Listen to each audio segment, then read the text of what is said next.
guys, welcome back to our channel. It's Coffee Tequila time with Jane and Jane. Today we're making gingerbread cookie house things. Wait, what are they called?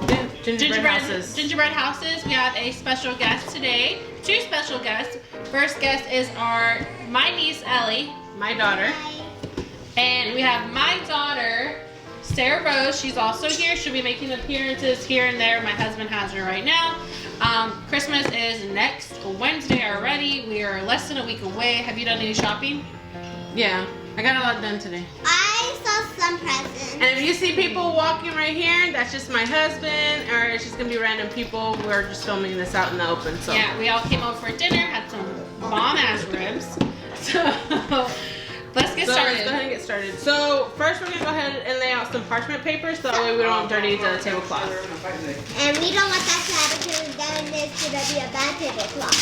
Right, Mommy? So I'm gonna give every... I can't even open the box. I can. I already know. The last time I made a gingerbread house was years ago when I was... Oh, the house is already built. We got these from Michael's. Michael's coming in with a plug. For real? Not Ellie's. Ellie's has to be put together. What? Mine is all... And it was gonna be a competition. Well, I already won. My mom already won. Oh, it is. Yeah, it comes in the packing bag too. These are from That's Michael's. not fair. Oh, one of your cookies broke. Ooh, that looks so good. Well, that's a Christmas They tree. smell good. That's you're making a Christmas tree. That's why, Ma. They do smell good though. Yeah, I can't wait to eat. I'm just ready to eat. You can't eat it yet. My house is broken too. Hey, mine's good. Hey, you have to break that. No. Yes, that's cheating. So, also in this video, Janie's gonna be doing her delivery story and telling you guys how it went for her since she is a first-time mom. And she's gonna tell you all about her process, everything that she went through. Yes. I lost my book. Get everything out. Get everything out? Yeah. Actually, I have our little characters. Oh, you do? Oh, Well, one I is for me and one is for Janie. So I know. we also got little characters. This is gingerbread. What are these? They're just little gingerbread, like a gingerbread workshop, and then Santa and his reindeer. So which one do you want?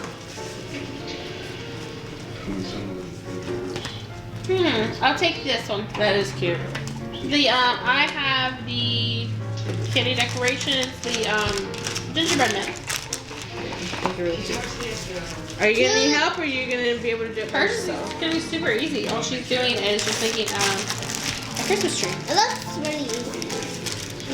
So, I had a scheduled induction. When I got to the hospital, there were no beds. There was no rooms available at all. And I arrived around 5 o'clock Thursday night. So we had to wait in the waiting room. About 11 p.m. they finally called us back to a triage room.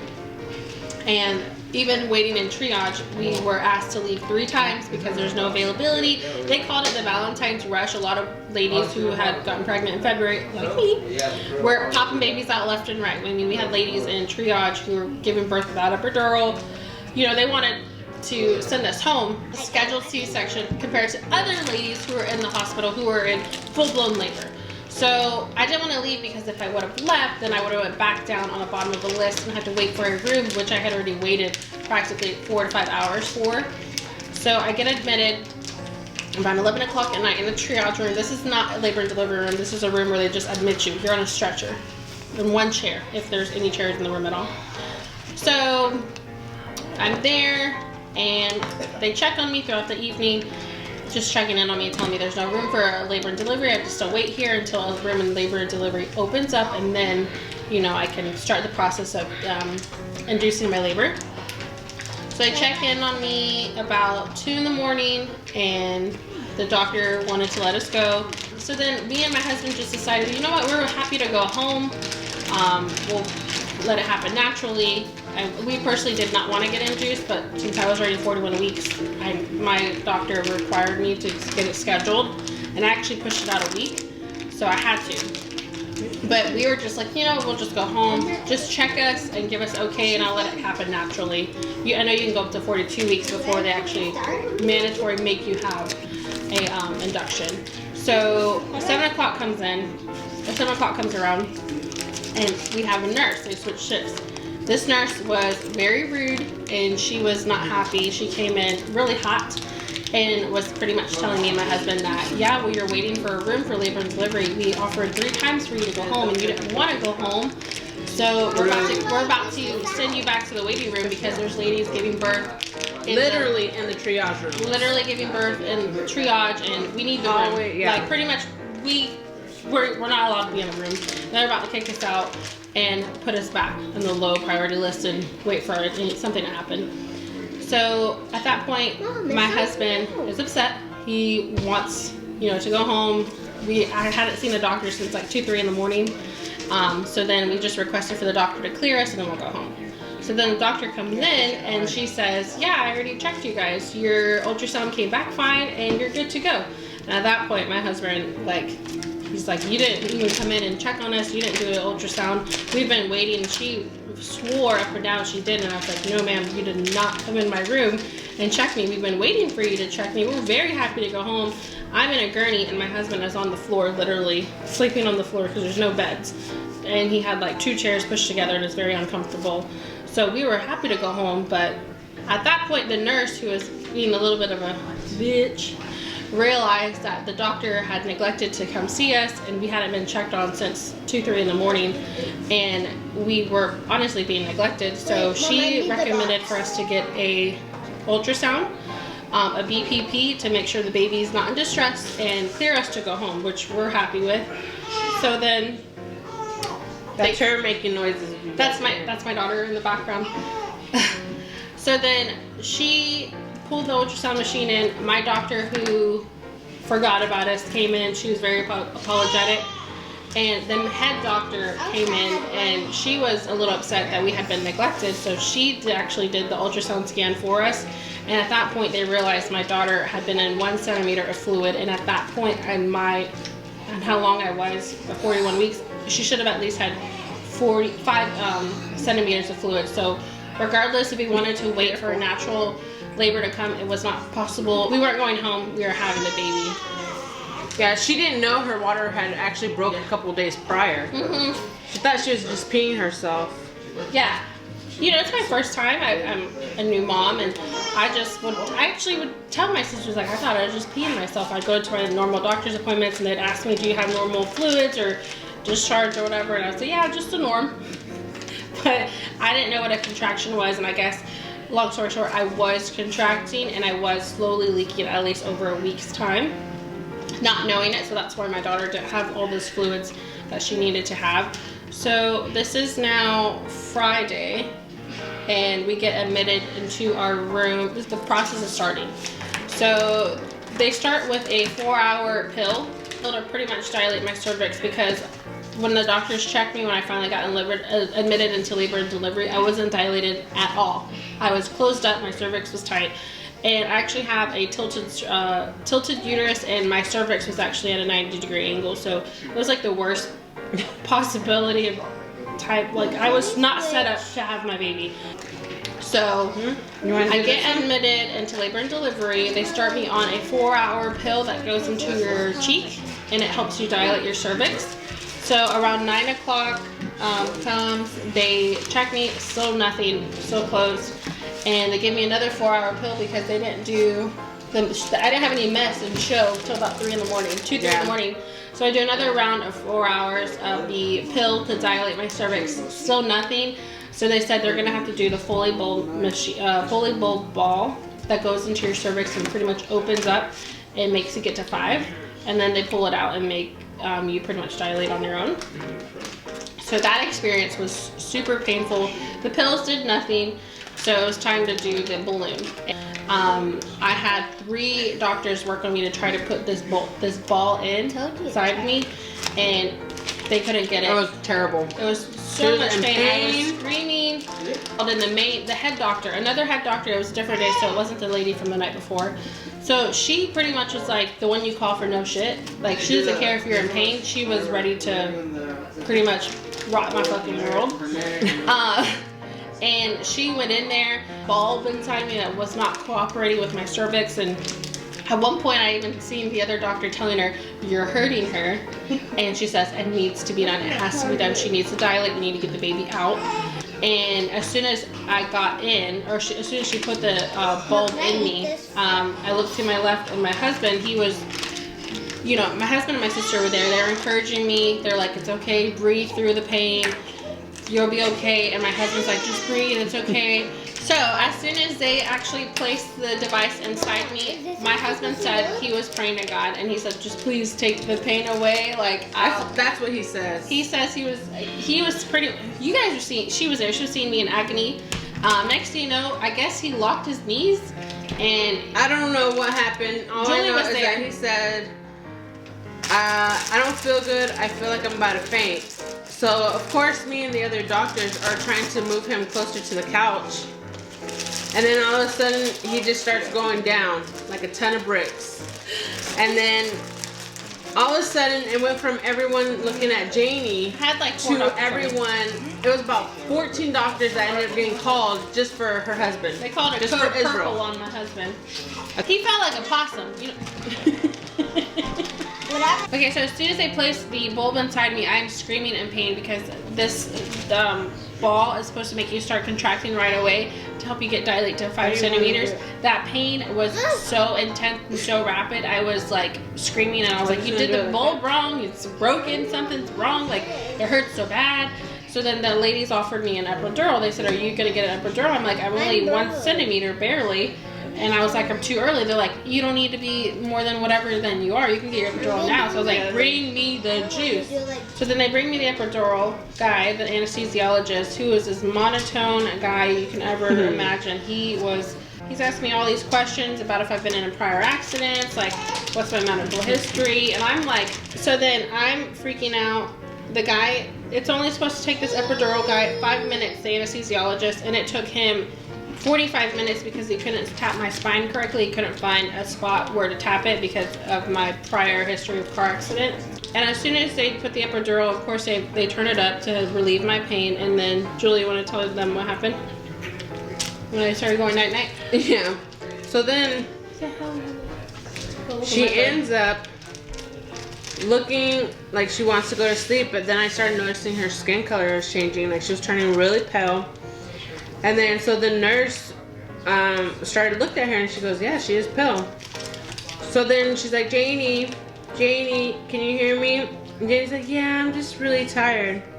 The room was going black. Like, everything around me was going black. Yeah. Like, if it was a Hollywood movie, like, the edges were all going black around me. And I was like, "Wow, everything's going black." Yeah, so then all of a sudden the monitor started going off. Janie's heart rate was at 112. It was at 112. The baby's heart rate was at 76. Basically, these dodos were dying, and Janie was just like, "Oh, I'm just tired." Everything's So going black. after that, more doctors come rushing in because they're trying to stabilize Janie and the baby. They don't know what's going on. I was like, "Oh my goodness." So because of that, Janie's epidural ended up getting cut in half. So she was only getting half. No, actually, you were getting half of that half. 2 of the I think the dosage goes up to 10, and I was at a 2. 20. 20? It goes up to 20, and she was only allowed to get 2. So of course she was able to feel everything still. But that's because her and her baby couldn't handle her heart rate would go down. So as epidural. soon as they realized it was the dosage, I was making our heart rate drop, and we were going that night. They made me get on my right or left side through the rest of the labor. I couldn't be on my back because that would put her in distress. So they lower the dosage, and we're fine. We come back to life, I guess. Yeah. And then the actual labor happens. You know, I'm feeling the contractions. I'm feeling everything. I have discomfort. I feel like my asshole is going to fall out. That's what it feels like, ladies. You have back labor, period labor, or you feel it in your ass. I felt like that baby was coming out of my asshole. I swear, I asked the doctor at one point, is it possible for a baby to try to come out of your butt? Because that's how much pressure I was feeling.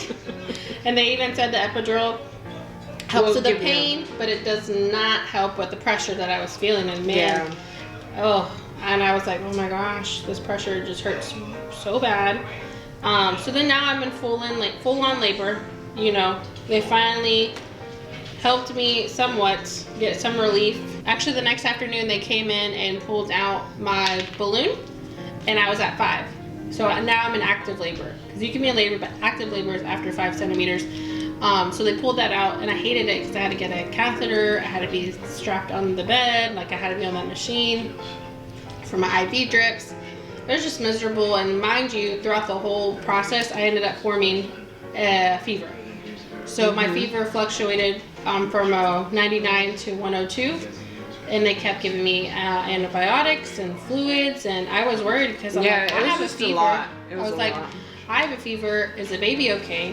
Because I know with my sister Julie, with her first pregnancy, she had a fever, and they sent her to get a C-section. But you see, I think the difference was because with Maya, her heart rate was fine, but with you, the baby's heart rate, the baby's heart rate was fine. Yeah, in my case. Yours was fine, and mine, the baby's heart rate was dropping. So of course I ended up having to have an emergency C-section, but because they were both fine, they just kept on the process of the labor. Yeah, I was like, I have a fever. Like, what's gonna happen? They're like, your baby's heart rate's fine. You're fine. Your blood pressure's fine, and we'll just have you on Tylenol and fluids and antibiotics. And I'm like, that's bullshit. Because I feel like crap. No, I had a great pregnancy process. Threw up, never. I never threw up. Felt nauseous, yes. Had heartburn, yes. But I never had like horrible mood swings. Like, yeah, I gained weight, but I didn't like have any complications at all. It was very smooth pregnancy. You just have to move this way. So me and my husband actually knew it was. We jinxed ourselves. We were like, watch our delivery be like crazy. And it was. Sure was. I get a fever. They monitor my fever and they give me fluids, and I was like, okay. So about 6 to 7 centimeters, they want to put in a device inside me to track my contractions, because my contractions are moving lower and lower to the point where the monitor wasn't really tracking my contractions properly. So they're like, we're going to insert a device in your cervix to actually track your contractions and make sure, you know, you're having them frequently, so you'll be able to push and as strong as you and as strong as I'm saying, because I was in pain feeling everything. And when they did that, they put the device inside me and they pulled out, you know, the excess material. They noticed I had poop in my VGs, and my cervix and my canal where the baby's gonna come out.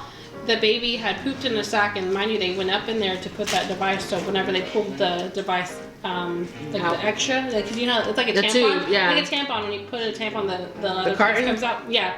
They noticed there was stool, and there was microbium. How do you say it? Sure. Microbium poop, pretty much poop, in me, because the baby had she pooped in the sack. Mind you, I had no water in my sock. She pooped in there, and I had a fever. So they already knew I had all that in me, and I was worried. I was like, okay, she has no water. She clearly pooped in there, and I have a fever. Why are we putting her through distress? Like, what's going on? And they continue to say, well, you're fine. She's fine.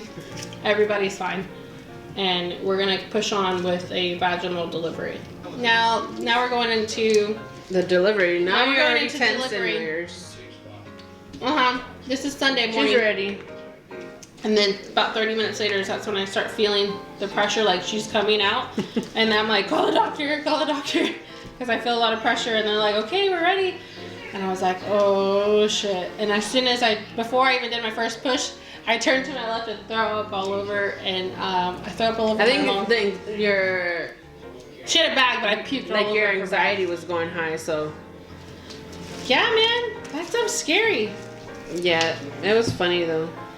So they see I'm pushing, and some of the nurses were feeling that I felt really warm. They're like, when's the last time we checked her temperature? Like, all the doctors around me. There was 3 doctors in there, and they had a nurse staff, because they had seen that the baby had. It was 2 regular doctors, and then the head doctor. And then the head doctor of the department, yeah. And they knew that the baby had poop in her bag, so they already advised us that they were gonna have The NICU come in. A team on standby, because if she comes out not crying, that's when they need to step in and take her away. So we already knew that was gonna possibly happen. Possibly happen. So then they checked my temperature. I'm full on, you know, in the process. I've already pushed a couple times and nothing was happening.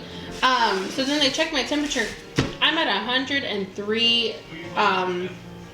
My temperature's at 103 while I'm pushing my daughter out, and that is not good. So, and then I hear the doctors yelling, "Get her some Tylenol and get her water," and I'm like, and ice packs. And ice packs, and I'm like, the hell, I'm not gonna be popping Tylenol. So they look at me and they're like, "Take this Tylenol." I'm pushing all like this, and they're like, "Take this Tylenol." I'm like, "Are you serious? Like, I need to take that right now." So in the middle of pushing, she's popping pills. They're popping Tylenol in my mouth, throwing ice packs on me, and I'm leaning over to my left to get water from a straw while pushing. It was horrible. So I finally pushed her out, and it was so much pain. I felt everything because, again, I had a low dose of epidural, if any at all. So I felt everything, and I felt the ring of fire, and man, oh man, they're not lying. That shit is real. It feels like burning, and it just, Julie said I screamed, and she never heard me scream before like that. Janie sent a meme of, well, I don't even think it was a meme. It was Cardi B. It was Cardi B when she delivered her daughter, and when she sent that, I said, "Oh my goodness, that's exactly how you sounded." You know, the ring of fire, that pain. It was, I mean, when she was screaming, I couldn't help but laugh. And I felt bad, so I had to turn my head. But when I turned my head, the nurses were also laughing. Well, one was laughing with me. I was like, oh my goodness, this girl. Yeah, it was, like that, but times 20. It was hilarious. That stuff hurts, I swear. I thought my ass was falling out. I kept asking for the bedpan. Because I thought some droplets were dropping down there, and like, well, they were. Listen. You wanna go there? I had a couple logs come out. Listen. So, okay, so this is my first time. You have to say your experience. I am. It was my sister, my husband, my mom, and my mother-in-law were all in the room with us.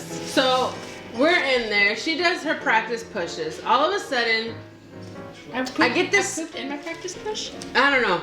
But all of a sudden, we get this whiff. Or I get this whiff. And I'm like, ooh, like that must be like her fluids, her amniotic fluids. And I'm like, oh, I don't, and at the time, my mom was gonna hold her leg and I was gonna be by her shoulder. So then I told my mom, I thought to myself, should I go ahead and switch now? Because I don't want to pass out when it's the real thing. So then, I'm like, no, I'm gonna suck it up. Like, it's natural, whatever, let's just do this. Now she's in the process of pushing. I smell it even more. I'm like, oh. Really going there? Yeah.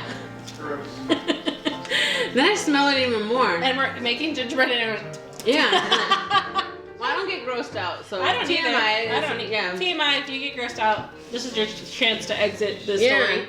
Baby's here, she's healthy. Proceed, Julie. Yeah.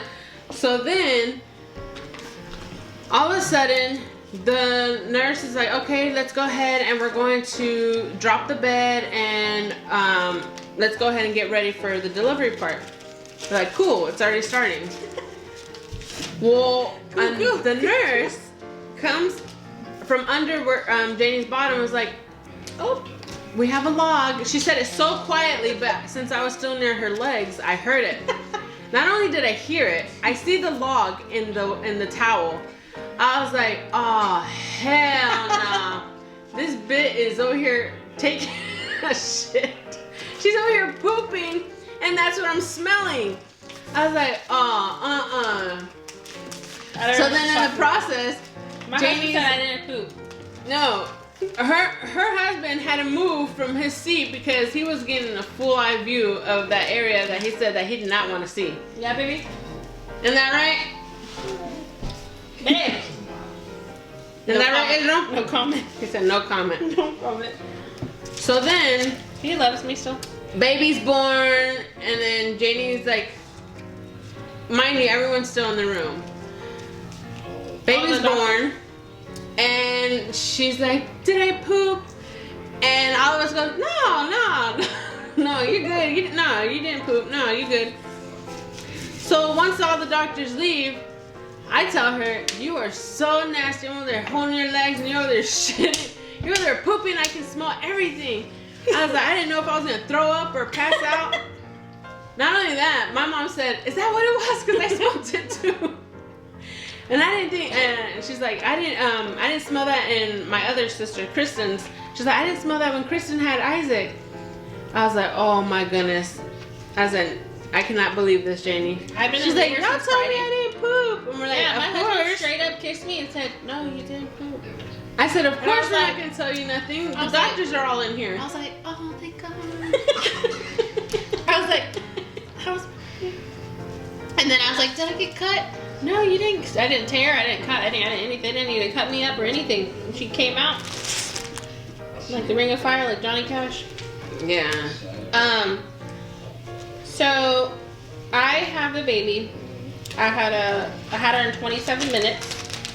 Fast. Really fast. Yeah, she came out, and as soon as she came out, she wasn't breathing, and her lungs were beginning to get enlarged because she did swallow their microbiome. And They did tell her that was going to happen. They did tell me it was a possibility. Yeah. So I'm at 103 fever. As soon as I push her out, they try to give her to me to see, and I'm like, I have a fever. I love her. Yeah, I see her. I baby, don't want to get yeah. her sick. Like I didn't want to touch her. You know, we actually couldn't even touch her. My husband couldn't even cut the cord because as soon as she came out, she wasn't breathing. They take her right away. They're examining her. She has tubes right away. And they take her and then they're like, okay, we need to take her back to NICU. Husband, come with us. You can bring one guest if you want to. We need to go. So they have to take the baby to NICU. She actually ends up staying there for a whole week. And it was really sad for me because I wasn't able to hold her till Tuesday. And, you know, she wasn't breathing on her own. They had to put her on the CPAP machine to help her breathe. She had to go in a feeding tube. It was really, really sad because, so they take her, and my husband, he has to go see her. I can't see her right away. I had to wait 24 hours because I had a fever and I couldn't go see her. My husband couldn't touch her. Nobody could touch her because she had all the tubes on her and she was in NICU and they didn't want to excite her. That's what they said because she was, you know, breathing. She wasn't breathing on her own, so they didn't want nobody to touch her. She's in the incubator, and they pretty much needed. They didn't know what to do. Well, they knew what to do, but they prepared us like she could be in here up to a month because of her lungs and her swallowing the microbiome. Mm-hmm. Now my husband was there. I wasn't there, so he knows more, but he's with the baby now.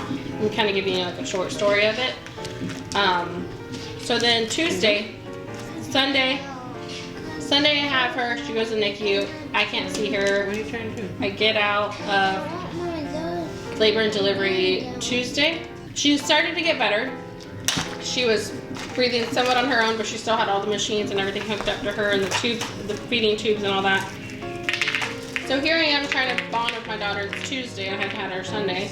I'm trying to bond with her, and I get called back to my post-op room. It was, I guess a lot of doctors are looking for me.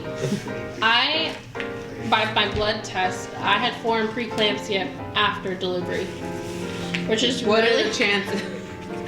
Had all that horrible delivery process, I ended up forming preeclampsia after, and the only way they caught that was my blood plates were showing signs of preeclampsia. So they came to me and they told me I'm at a high risk of having a stroke. I need to go back to labor and delivery, and I need to be on bed rest for 24 hours getting a type of medicine that will pretty much like help me with my preeclampsia that I formed.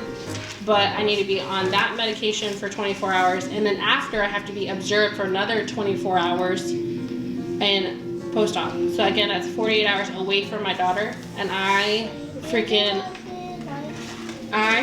lost it because I had her Sunday and I hadn't had a chance to bond with her. She's over there in NICU. We don't really know what's going on, and I was just so upset. I think I started crying. I cried so much because I couldn't even get to enjoy my daughter. I couldn't even do skin to skin with her. I was just so sad. So I'm like, are you serious? I have to go back. This is this sucks, but I mean, I'm happy that they caught it there versus, you know, me going home and having a seizure and nobody knows. So that was really sucky. So I go get observed, and it just really sucks. My daughter's slowly getting better every day. She got discharged Friday. I had her Sunday, and she got discharged Friday. So she was getting better. My family was really supportive. They were there every day, checking in on us. My husband, he was like mom and dad, which was awesome. He was a great help. Long story short, she was able to come home Sunday or Friday, and she's been home ever since. No problems, aside from her milk protein allergy. But that's it. That's my labor story. It was a long one. And It was a long one. It almost made me fall asleep. And now we have our gingerbread. I'm not done. I just got to clean Oh, up. it looks so nice. I know she was worried it wasn't gonna come out good. It looks so pretty. I still have a lot of light. We have them here. Mine looks like This is Yeah, the since she front. did all the talking, I was able to do mine somewhat okay. Alright guys, well that concludes our video. I hope you enjoyed my labor and delivery story and our gingerbread building and a Christmas tree gingerbread and meeting my daughter, Little Miss Sara. little Miss Sara, Sara Rose. The queen. The queen. The queen. Don't forget to like, subscribe, hit that notification bell for all of our new updates. We appreciate you guys. We're trying to make it to 100 subscribers. As soon as that happens, we'll definitely be doing a big video. So help us get to We're excited to get to 100 subscribers. It took us only a year. Yeah. This is a family channel and beauty vlog channel as well. So Yeah. thanks again for watching. And we'll see you on the next one. Two Bye. special guests. Thank you. Okay, bye. Bye-bye.